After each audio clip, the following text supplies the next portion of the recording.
Okay, these we're going to kind of combine here and do a 2-in-1 video kind of thing. These are Todd McFarlane figures. They're based off of Clive Barker's Tortured Souls. This one is, let's see, I'm trying to remember my orders here. Yeah, this is the MONGROID, or just MONGROID. It's from the first Tortured Souls. This is the 6th one. Came out in 2001.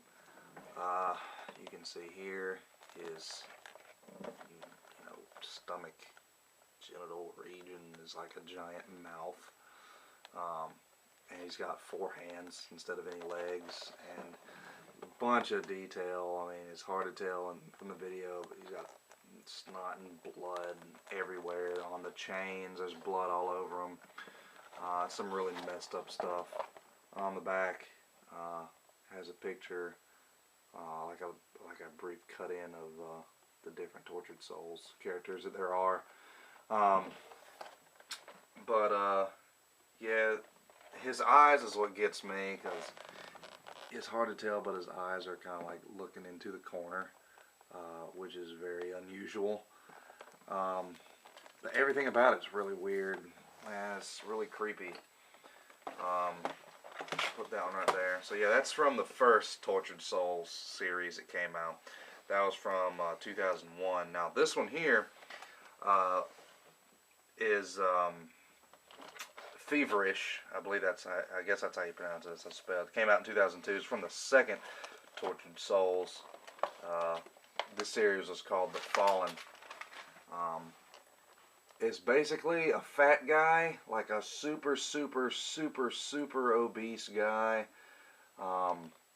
laying on some kind of medical bed with a giant hole in his midsection, and around it is like these little creatures, I guess aliens or little monsters. And this is not a crane, but like it stands up, and it kind of, whenever it's out of the pack, it kind of, simulates pulling these little creatures in the corner out of him. And he's alive. You see him screaming, and it's kind of hard to tell, but he's got an eyeball like in mid-blast out of his head. You can kind of tell. It's disgusting. There's blood and bodily fluids all over it. It is just outright disgusting. Perfect candy dish. Yeah, you could use it as a candy dish, like put M&Ms or something in there and just reach in and pull them out if you're sick in the head.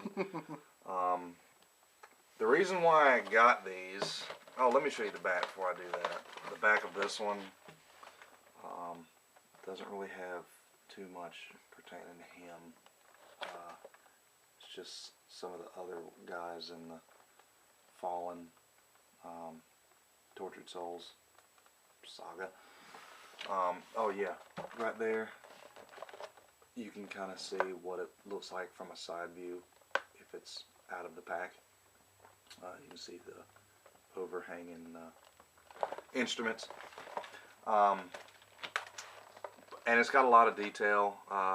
It articulates in the shoulders, and I believe the legs as well, like where it connects to his hips. I think the head does. Yeah, the head does as well. The reason why I got this one first, but the reason why I got this one is because, other than being messed up, it's actually kind of cool. If you get past the blood and that kind of color detail, it's kind of cool, because I do like horror, but I have a limit. This one's kind of neat. It's got a whole bunch of detail, but it's not as grotesque. This one, I didn't think it was going to be quite as gross as it turned out to be. By the way, the pack is a little bit bent, so I got this one for a little bit of cheaper price than what they average go for. I don't remember what that was right now, but it was a little bit cheaper than what the average going rate was because of that. But I'm going to leave it in the pack because I don't really want to display this because it's disgusting. But anyway, I didn't think it was going to be as gross as it really is. I thought it'd be kind of neat to take out of the pack and display like loose.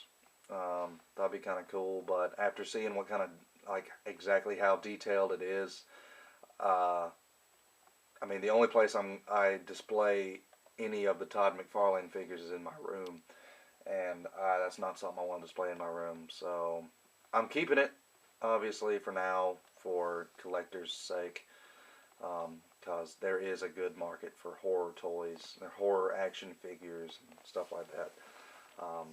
And, you know, someday the market will probably be even higher than it is now.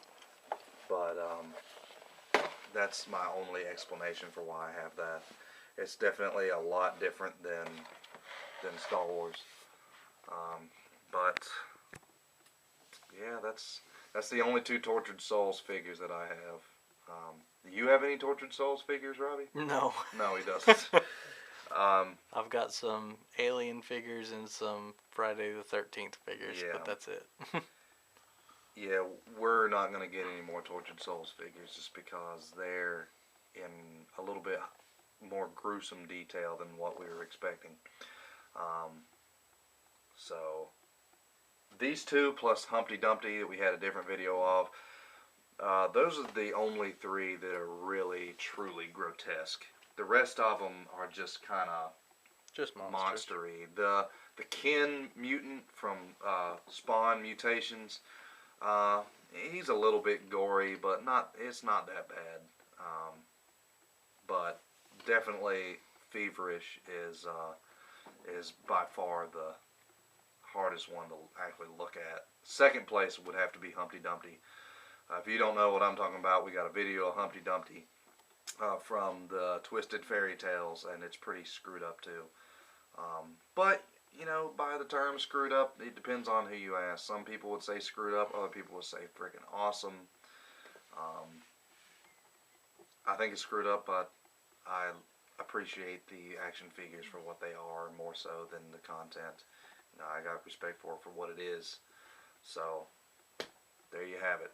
Crap ton of detail, as always, but the subject matter, that's you know, when it comes to subject matter, it's pretty intense.